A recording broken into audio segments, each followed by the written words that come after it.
Hello everyone, I'm Brandon Boniffer and you are on Focus. And today I'm with Cheryl Hartle, the Executive Director of Soup or Socks. And this weekend they had their big event, Empty Bowls, planned. Cheryl, tell me a little bit about Empty Bowls and why it's an important event for your organization. Well, Empty Bowls is, this was going to be our 9th annual event, and it's the only fundraiser we do, and it helps to bring in cash for Soup or Socks to buy the things that we don't have donated. So it helps supplement our budget tremendously. It's about 15 to 20% of our yearly budget we get from this event. Now you talk about Soup or Socks. What is Soup or Socks in our community? Soup or Socks is a food pantry and clothes closet located here in Marshfield. We're housed in the First Presbyterian Church out on Lincoln and Adler. And we've been in the community for 27 years. And the need grows every year. And so we came up with this fundraiser a few years ago to help supplement our budget. And the event was supposed to be scheduled to take place at Hotel Marshfield, and here we are Friday morning, and you guys are in the process of taking down this event. We are. Sadly as it is. Sadly, very sadly. And how many different organizations, businesses help supported this event? Because I mean, you had people that were making the bowls throughout the year, food was donated for the event, there's baskets behind us that we see. What do you do now? Well, we did a lot of thinking, and up until yesterday, we actually thought we could still have the event. And as circumstances continue to unfold in the community and in the state and in the whole nation, over the last 24 hours, we just decided that we were going to have to postpone it, and that's what we are doing. We're postponing it. We're not going to be here tomorrow, but we hope to be able to pick another date and come back. The restaurants, we had 19 or 20 different restaurants, and I believe we had 24 different soups that were coming in. Some of them were already made, and so we're going to try to freeze that soup and take it to the food pantry and give it out to our families that come to the food pantry.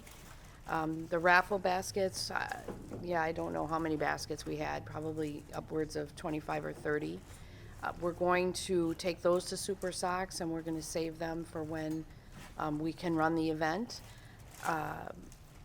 The other things, the cookies, 1,000 cookies were made. We're packaging those up, and we'll also freeze those and contact some other groups to see if they could possibly use some. We're punting, basically. I mean, we are heartbroken that we are not having this event tomorrow, because financially it's huge. How many people were you expecting? We were expecting anywhere upwards of 600.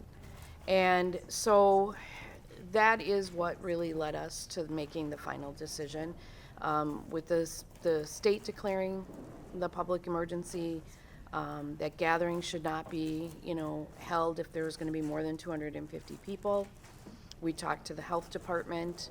If we could have limited, that there was only going to be 200 people here, we probably could have still had the event, but we can't do that. And so we thought about everything. We thought about the people that have sponsored, sent in money for sponsorships, and we don't want their businesses affected either, because they chose to sponsor this event.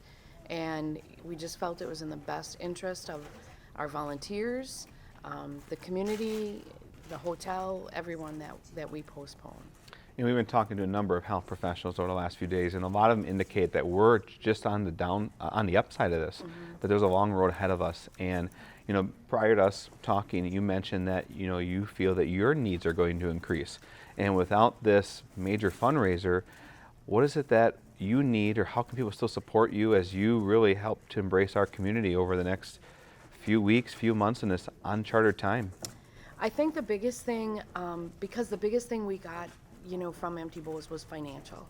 So financial donations that need is going to increase so that we can make sure that our shelves, every day is going to be something different that we need. So there will be things that we can say to the community, this is a critical need right now.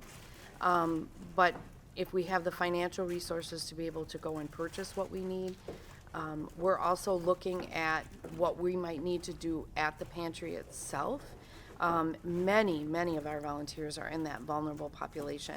of, over the age of 60, and I need to make sure they're protected.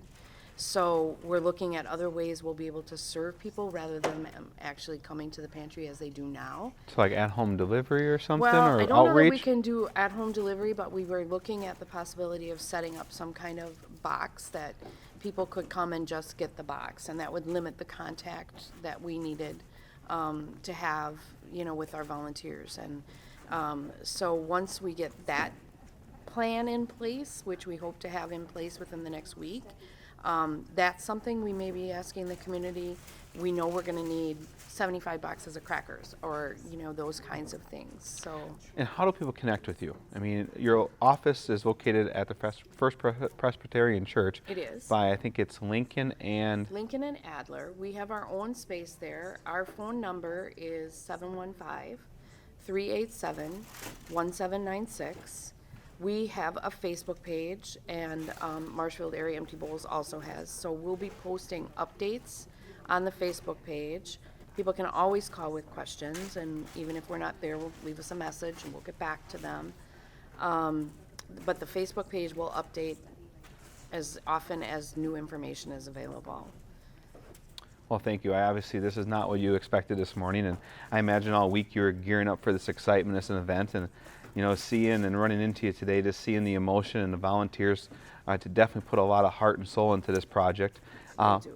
But we're postponing it. We are. We're not canceling it. We're not canceling it. So we have some opportunities, and we hope that you guys take that time to hit the description. There's a link in there for your guys' Facebook page. Follow them and connect with them.